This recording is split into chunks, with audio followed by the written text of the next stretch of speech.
अस्सलाम वालेकुम दोस्तों, तुसीं देखदे पए हो लुड्डन पंजाब टीवी ते मैं तुहाडा मेज़बान मोहम्मद अहमद। सब तो पहले जनाब अपने चैनल लुड्डन पंजाब नूं करना है सबसक्राइब, बैल आइकन नूं करना है प्रेस ताकि मेरी आने वाली अच्छी और बेहतरीन वीडियो जनाब मेरे वीर वेखण। सब तो पहले जनाब वीरां ने कहा सी भाई अहमद कोई 30 लीटर वाली 32 लीटर वाली गां लभे ते जनाब वो दिखानी है। और मैं वीरां वास्ते जनाब 30 तो 32 लीटर वाली गां लैके आया और वीरां दे सामने खलोता माशाल्लाह सोहना सुथरा जानवर है और जट जिमीदार बंदा है जनाब। घर दी गां है तो सून च कोई लैंदी हाल तो 2 दिन लवे 4 दिन लवे या 5 दिन लवे, रब के काम का पता कोई नहीं। बाकी वीरां तसल्ली करावांगे इंशाल्लाह। लैने देने नसीब की गल है, लैनी मेरे उस वीर ने जिंदे नसीब च होवेगी। थन छन वेखना जनाब, थन बड़ा सोहना माशाल्लाह लग्या वैड़ नूं, पूरा मुठ मुठ दा जनाब थन है और जनाब विरला शिरला माशाल्लाह पूरियां। और वाना वेखना माशाल्लाह, तुन्नी तो लैके जनाब सूह लाई फिरदी माशाल्लाह माशाल्लाह। है जनाब तसल्ली करनी मेरे वीरां ने, लैने देने नसीब की गल है। तेले रंग दे विच जनाब, सिरों मोनी है, मड़ा टोरिया जनपरां नूं।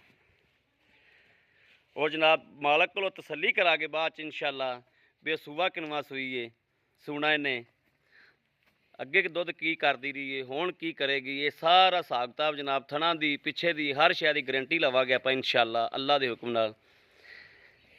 वीर ये गल कहंदा है भी माशाल्लाह जदों तैयार होवेगी तो एक बारी पहले चोनी पैंदी है ते नहीं तो खलोता नहीं जाता, गां टुरनों भी आवाजार हो जाती। माड़ा टोर खोल के टोर समड़ा करम वाली है जनाब। टोरा वेखना मेरे वीरां ने माशाल्लाह, कोई लगा नहीं, कोई सरन नहीं, कोई वाह नहीं। और 30 तो 32 लीटर की जनाब गारंटी है। ऐतकी इंशाल्लाह दुध हो सकता है ज़्यादा ही करे। पिछले बारे वीर कहंदा भी मैं 30 तो 32 लीटर 15 तो 16 लीटर टाइम का चोंदा रहा। यह जनाब तसल्ली कर लेनी। कद चंगा है वैड़ दा, लाम शाम चंगी माशाल्लाह। और फ्रीजियन ते चोलस्तानी दा क्रॉस है जनाब। बोधी वेख लो मेरे वीरां ने वेखनी, तसल्ली कर लेनी हर चीज़ की। टोरा फेरा भी वीरां ने विखाता है और चंगे विड वाली माशाल्लाह गां है। और 30-32 लीटर वाली जनाब गावां बहुत घट मिलदियां ने, कोई विरले विरले बंदे कोले खड़ियां ने जनाब। और इहदे पहले बारे दी जनाब भाई कोले वैड़ भी खड़ी है। मेरे वीरा तसल्ली कर लेनी। थन बड़ा सोहना माशाल्लाह, मईयां वाला जनाब थन लग्या है मोटा मोटा। और चवा की भी तसल्ली करांगे भी क्या चवा भी इवें दा ही है, मोटा मोटा ही है जनाब। थन वाने की हर शै दी मेरे वीरां ने चंगी तरह तसल्ली कर लेनी। माशाल्लाह चंगा कद काठ है वैड़ दा। और ये मूँह नहीं वेखी किवें छिग्गी होन हुई? अच्छा छिग्गी हुई कि जवान है? जवान भी होगी, छिग्गी होगी। चारे सारे दंद पूरे करन फिर जवान हुंदी जी। बाकी इंशाल्लाह वीर नाल तसल्ली करने आप। आओ वीर जी मड़ा जा इत्थे। अस्सलाम वालेकुम जी, की हाल है भाई जी? भाई जी की नाम है अपना? जवेद अहमद। भाई जवेद जी वैड़ है ये किनवा सूबा इन्हें हुण सूना है? दूसरा सूबा हुण सूवेगी। मैनू वैड़ की उम्र तो इवें लगता है जिवें वैड़ तीजण है। नहीं उम्र तो नहीं, थोड़ी जी वड्डी होते ना किले दोंदी हो गई, ओदे मैं नवीं कराई सी। जिवें ओ वैड़ खड़ी ना नाल हुण दोंदी ही खड़ी, अगे बोली मैं नहीं कराई हैगी। ओ वैड़ दोंदी होई खली? हां कद वेख ले माशाल्लाह किडा दा। हां माशाल्लाह कद चंगा वैड़ दा। अलतरों नहीं कराई? किन्नी वारी बोली हो? एकरी बोली सुन, बोली तो करा देंगे। हुण बोली तो करा देंगे। ये भी पहले वारी बोली तो तुसीं नहीं कराई, दूजी वारी कराई? तगड़ी चंगी हो गई ओले कराई, उदों कराई, ठीक हो गया। तो अच्छा तुसीं इहदे कोल पिछले सूबे जिहड़ा दुध चोया है किन्ना चोया? पिछले सूबे आप चौंदे रहे 30 लीटर 32 लीटर देंदी रही। 30 लीटर 32 लीटर देंदी रही, यानी कि 15 लीटर 16 लीटर टाइम का करती रही। थोड़ा जिहा उच्ची बोलना है, कने वीरां नूं आवाज़ नहीं जाती। ते बाकी सील साऊ है? सील पिछली बारी सोई है तो 2 दिन पहले चो दी सी, तुरंत आवाजार हो गई सी। 2 दिन पहले चोती सी। थन शान की हर शै की गारंटी अपनी। थन थुन जे अगर कोई वीर आपां नूं बयाना भारा करा दे तो कहे मैं सूई तो लै जागा, सूई तो लै जावे। ਬਿਆਨਾ ਕਰਾ ਦੇਵੇ ਆਪਾਂ ਨੂੰ ਰਸੋਈ ਤੋਂ ਲਿਜਾ ਸਕਦਾ ਹੈ। ਜਾ ਸਕਦਾ। ਠੀਕ ਹੋ ਗਿਆ।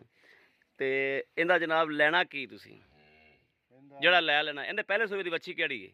ਪਹਿਲੇ ਸੂਬੇ ਦੀ ਉਹ ਪਰਾਂ ਬੈਠੀ ਥੋੜੀ ਦੂਰ ਹੈਗੀ, ਉਹ ਡੱਬੀ ਰੰਗ ਦੀ ਸਾਹਮਣੇ ਬੈਠੀ। ਉਹ ਡੱਬੇ ਰੰਗ ਦੀ ਬੈਠੀ ਜਿਹੜੀ, ਹਾਂਜੀ ਉਹ ਇਹਦੀ ਵੱਛੀ ਹੈ। ਹਾਂਜੀ ਠੀਕ ਹੈ। ਜਿਹੜੇ ਲੈ ਲੈਣੇ ਇਹਨਾਂ ਪੈਸੇ, ਹਾਂਜੀ। ਉਹ ਤੁਸੀਂ ਦੱਸਣੇ ਨੇ ਕਿੰਨੇ ਲੈਣੇ ਨੇ? ਪੈਸੇ ਇਹਦੇ ਬਸ ਮੁਨਾਸਿਬ ਹੀ ਨੇ। ਹਾਲਾਂਕਿ ਐਡੀ ਐਡੀ ਗਾਂ ਦਾ ਐਡੇ ਚੱਡੇ ਵਾਲੀਆਂ ਨੇ ਗਾਂ ਬਹੁਤ ਮਹਿੰਗੀਆਂ ਮਿਲਦੀਆਂ ਨੇ। ਜੀ ਬਿਲਕੁਲ ਤੁਹਾਡੀ ਗੱਲ ਬਜਾ ਹੈ। ਅਸੀਲ ਬੜੀ ਭਾਵੇਂ ਡੰਗਾ ਵੀ ਨਾ ਪਾਓ ਚੋਈ ਰੱਖੋ ਇਹਨੂੰ। ਵੈਸੇ ਟੰਗਾ ਲੈਂਦੀ ਹੈ। ਹਾਂ ਡੰਗਾ ਬਸ ਆ ਪਾਣੀ ਦਾ ਬਸਾਉਣ ਜਿਹਾ ਹੀ ਹੁੰਦਾ ਕੋਈ ਮਾੜਾ ਜਿਹਾ। ਠੀਕ ਹੋ ਗਿਆ। ਹਾਂਜੀ। ਜਿਹੜੇ ਲੈ ਲੈਣੇ ਨੇ ਮੇਰਾ ਵੀਰ, ਉਹ ਪੈਸੇ ਦੱਸ ਦਿਓ, ਵਿਆਹ ਪੈਸੇ ਲੈਣੇ। 4 ਲੱਖ ਰੁਪਏ। 4 ਲੱਖ ਰੁਪਏ ਚ ਕੋਈ ਪਿਆਰ ਮੁਹੱਬਤ? ਆਹ ਕੋਈ ਪਿਆਰ ਮੁਹੱਬਤ ਕੋ ਹੁੰਦਾ ਹੈ, ਥੋੜਾ ਬਹੁਤਾ ਵੀ ਕਿਰਾਇਆ ਛੱਡਦੇ ਨੇ ਅਗਲੇ ਨੂੰ, ਲੀਦ ਲਿਆਦ ਹੁੰਦੀ। ਠੀਕ ਹੁੰਦਾ, ਠੀਕ ਹੋ ਗਿਆ ਜੀ। ਮੇਰੇ ਵੀਰਾਂ ਦੇ ਸਾਹਮਣੇ ਕੋ ਤਾਂ ਬਾਕੀ ਹਰਸ਼ਾ ਦੀ ਆਪਣੀ ਤਸੱਲੀ ਹੈ ਨਾ, ਹਾਂਜੀ ਹਰ ਸ਼ਹਿਰ ਦੀ ਥਣ ਦੀ ਪਿੱਛਾ ਪੁੱਛਾ ਤਾਂ ਨਹੀਂ ਕਰਦੀ। ਲੈਣਾ ਨਾ ਲੈਣਾ। ਠੀਕ ਹੋ ਗਿਆ ਜੀ। ਮੇਰੇ ਵੀਰਾਂ ਦੇ ਸਾਹਮਣੇ ਖਲੋਤਾ ਹੈ ਜਨਾਬ ਜਾਨਵਰ ਵੀ, ਔਰ ਮਾਲਕ ਕੋਲ ਵੀ ਤਸੱਲੀ ਕਰਾਤੀ ਹੈ ਜਨਾਬ। ਕਿਸੇ ਵੀ ਮੇਰੇ ਵੀਰ ਭਰਾ ਦੀ ਪਸੰਦ ਹੋਵੇ ਜਨਾਬ, ਉਹ ਰਾਬਤਾ ਕਰ ਸਕਦਾ ਹੈ 0307 00 15 881, 0307 00 15 881। ਹਾਲਤਰ ਜਨਾਬ ਇਹ ਕੋਈ 8 ਦਿਹਾੜੇ ਜਾਂ 5 ਦਿਹਾੜੇ, ਇਹ ਰੱਬ ਦੇ ਕੰਮ ਦਾ ਪਤਾ ਕੋਈ ਨਹੀਂ ਹੁੰਦਾ, ਲੇਕਿਨ ਇਹ ਸੁਣਦੀ ਨਹੀਂ ਥੱਲੋਂ ਮਾਸ਼ਾਅੱਲਾ ਮੇਲੇ ਚੰਗੇ ਲਾਉਂਦੀ। ਔਰ ਇਨਸ਼ਾਅੱਲਾ ਅੱਲਾ ਦੇ ਹੁਕਮ ਨਾਲ ਜੇ ਜਾਨਵਰ ਐਡਾ ਜਾਨਵਰ ਜਨਾਬ 25 ਲੀਟਰ ਵੀ ਦੁੱਧ ਦਿੱਤੀ ਰੱਖੇ ਤੇ 25 ਲੀਟਰ ਵੀ ਮਾਸ਼ਾਅੱਲਾ ਇਹਨਾਂ ਦਾ ਵਾਰੇ ਦਾ ਹੁੰਦਾ ਹੈ। ਬਾਕੀ ਇਹ ਟੋਰਾ ਫੇਰਾ ਵੀ ਫਿਰ ਕਰਾਉਣਾ ਪਿਆ ਮਾਸ਼ਾਅੱਲਾ। ਥੱਲੋਂ ਚੰਗੀ ਬਣੀ ਫਿਰਦੀ ਮਾਸ਼ਾਅੱਲਾ, ਸੂ ਤੋਂ ਲੱਗ ਤੇ ਜਨਾਬ ਧੁੰਨੀ ਨੂੰ ਵਾਨਾ ਮਾਸ਼ਾਅੱਲਾ ਚੰਗਾ ਥੱਬੇ ਮਾਰੀ ਫਿਰਦੀ। ਤੇ ਹਾਲਤਰ ਮਾਸ਼ਾਅੱਲਾ ਨੇ ਥੱਬੇ ਹੋਰ ਮਾਰਨੇ ਨੇ, ਹਾਲਤਰ ਵਧਣਾ ਵੁਧਣਾ ਜਨਾਬ ਬੜੀਆਂ ਖਾਲੀ ਪਈਆਂ ਨੇ, ਟੈਟ ਨਹੀਂ ਹੋਈਆਂ ਹਾਲਤਰ। ਬਾਕੀ ਮੇਰੇ ਕਿਸੇ ਵੀ ਵੀਰ ਭਰਾ ਨੂੰ ਜਨਾਬ ਲੈਣੀ ਹੋਵੇ ਰਾਬਤਾ ਕਰ ਸਕਦਾ ਹੈ, ਨੰਬਰ ਦੇ ਦਿੱਤਾ ਹੈ ਜਨਾਬ। ਬਾਕੀ ਉਮੀਦ ਕਰਾਂਗੇ ਸਾਡੀ ਅੱਜ ਵਾਲੀ ਵੀਡੀਓ ਮੇਰੇ ਵੀਰਾਂ ਤੇ ਭਰਾਵਾਂ ਨੂੰ ਪਸੰਦ ਆਵੇਗੀ। ਪਸੰਦ ਆਵੇ ਕਮੈਂਟ ਲਾਈਕ ਸ਼ੇਅਰ ਆਦੇ ਵੀਰ ਨੂੰ ਜ਼ਰੂਰ ਕਰਦਾ ਰਹਿਣਾ, ਤਾਂ ਕਿ ਤੁਹਾਡਾ ਵੀਰ ਤੁਹਾਡੇ ਵਾਸਤੇ ਬਾਹਰ ਫਿਰ ਕੇ ਅੱਛੇ ਤੋਂ ਅੱਛਾ ਜਾਨਵਰ ਲੈ ਕੇ ਜਨਾਬ ਹਾਜ਼ਰ ਹੁੰਦਾ ਰਹੇ। ਬਾਕੀ ਇਸ ਵੀਡੀਓ ਤੋਂ ਆਦੇ ਵੀਰ ਨੂੰ ਦੇਣੀ ਇਜਾਜ਼ਤ। ਅੱਲਾ ਨਿਗਹਿਬਾਨ, ਪਾਕਿਸਤਾਨ ਜ਼ਿੰਦਾਬਾਦ।